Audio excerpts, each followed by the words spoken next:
Howdy, fellow hunters, and welcome to this show where we're going to look at fighting the most dangerous game. Nah, not referring to humans, of course. Humans are easy. I'm talking about the Garou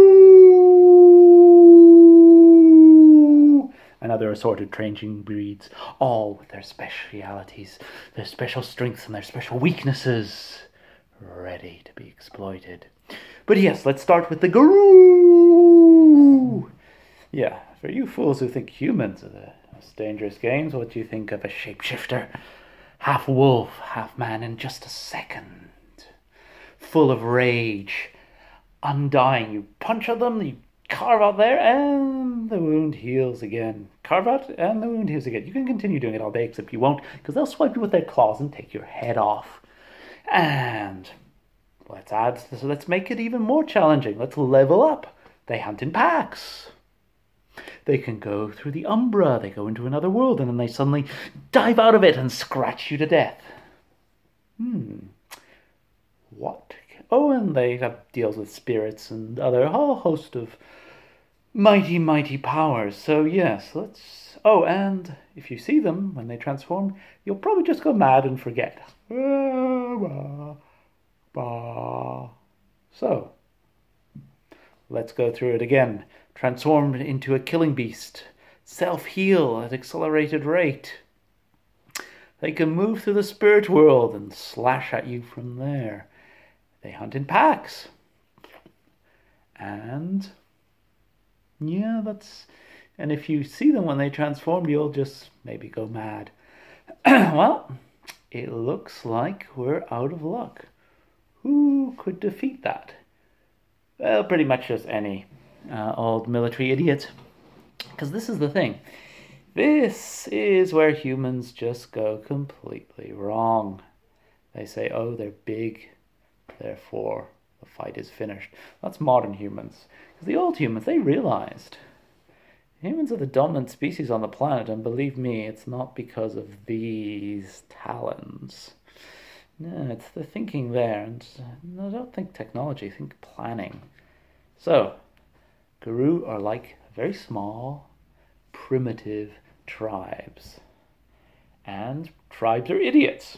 It might be a very un-PC thing to say, but well, if you get plonked in the middle of the Amazon on your own and you'll die pretty quickly, you might think twice about calling them idiots. But if you plonk a tribe from the Amazon in the middle of New York or a modern war zone, they're going to die pretty quickly. So, different areas, different tactics, and that's the thing. Garou have not changed. That's why the hunt for them is so interesting, and in a sense, so easy. So, what does this mean? Well, they think that just because they're strong, they can move, blah, blah, blah, I've got all the advantages. This is all the advantage, not going to do it again, but they're invincible. But let's think, how do you deal with something like that? Well, let's start with automation.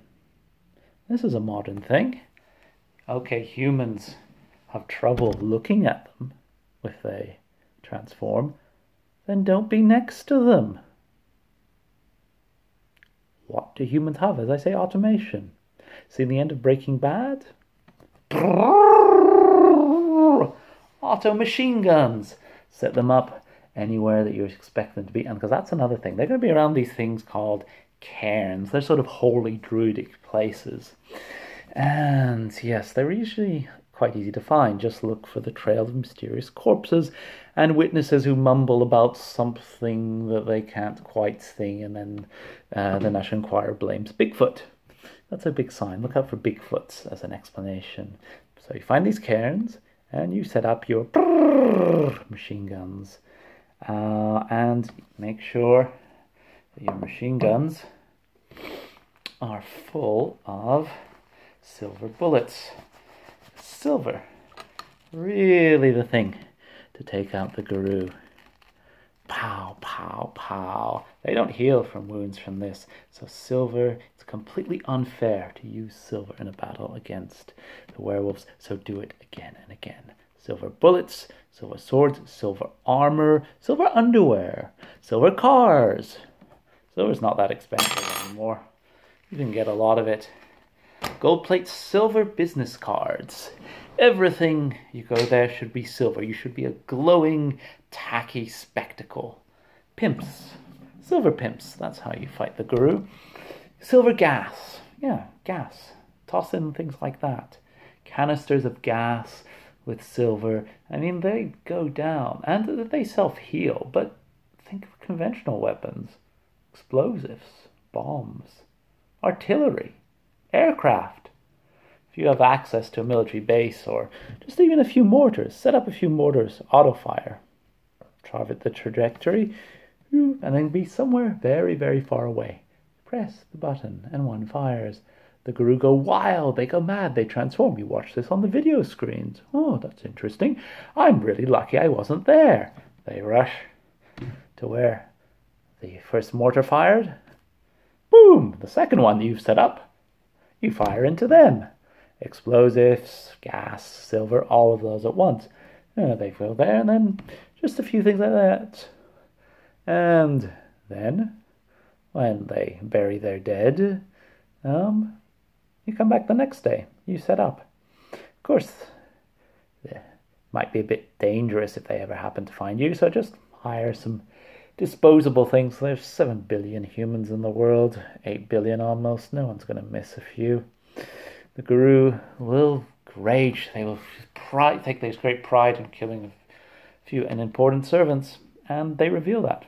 Send drones overhead. Film all this. You'll know where they are. You get information. You set up more artillery. And then maybe towards the end, you find a few humans who can cope with seeing the Garous and just send them in. Yeah, the Garous are totally hard, but silver explosive bullets and grenades, you just keep on tossing them in. Boom, boom, boom. Yes, so the thrill in chasing the Garou is using all your smarts and all the technology and all the social skills that humanity's accumulated against these tribal relics. Yes, that's how you hunt them down. Now, but let's branch out. Yeah, the Umbra. That's a secret weapon they have, so just don't let them find out where you are. They can go through the Umbra. They can stay in the spirit world. You just burn down their cairns. Believe me, they'll come out of the spirit world at that point. And you can just spread a lot of corruptions if you feel like that. It's a bit unelegant, but it sort of really damages them if they stick in the spirit world next to a massive amount of corruption. But has its uses. I mean, if corruption has to go somewhere, and you have the choice between, say, a nunnery, a school, a business district, or a Garou cairn, you just dump it all on the Garou cairn. All the Garou will flock away from it or come out there. Yeah, remember, Garous don't think properly when they're enraged. And lead them all around. Except one thing, glass walkers. Now, these are Garous who have adapted to the ways of civilization, and yeah, those ones are terrifying. Take it from me. There's no real easy way of doing it because they think. Try and get the other tribes to turn on them if you can possibly do that. It doesn't really take much. It's kill one of the other Garous, and the graffiti, the glass walkers did it behind him. It almost always works. Not quite as naive as that, though. Once it really truly worked that way. I was setting up a red herring, and it turned out the red herring didn't work. They literally believed a glass walker did that, written in blood. Anyway, yeah. Now let's move on. Wolf's got a certain mystique to it, but there are other animals and other shapes to think about. And now we go to the Ajaba. The Ajaba, the were-hyenas, the ancient rulers of the African plains. Unlike the Garou, they're basically the same as the Garou in almost any way that counts. Different pelt, different design, matriarchal. Yeah, but basically same. Silver, boom, into them. They're even worse with the spirit world. They can't get through it properly. And yeah, so that's not something you need to fear. And they have special vulnerabilities, tribal vulnerabilities, Yavas. If you can figure out what it is, if you can figure out the vulnerability of a particular tribe or group there, then suddenly them and all their kinfolk, kinfolk, you don't know about that, humans, who almost became shapeshifters but don't, because life is unfair. So they tend to help their shapeshifters, but they tend to be a bit jealous. So while they're busy guarding their shifters, you can just slide up to them and sort of commiserate about sort of being downtrodden, and you wish you'd had a chance in life, and Lestern starts spilling the beans. But yes, so the Ajaba, they used to, as I say, rule the plains of Africa. They were the colours of the weak. Doesn't that sound really dramatic? That means basically they ate what they could and justified it with some hokey philosophy. And now they were called Black Simba, lion, were creature. I'll get to them in time, don't worry. But yes, and they were banished from the plains. They stay in the cities. They skulk. They're plotting revenge, which means basically they're terribly disorganized and focused on anyone except you. And there's a lot of militias in certain places in Africa, like Congo. Just go there, hire a militia. A little bit more complicated than that, but yeah, you can have a lot of heavy artillery. You can't get much high-tech stuff, but silver and explosives, they always work.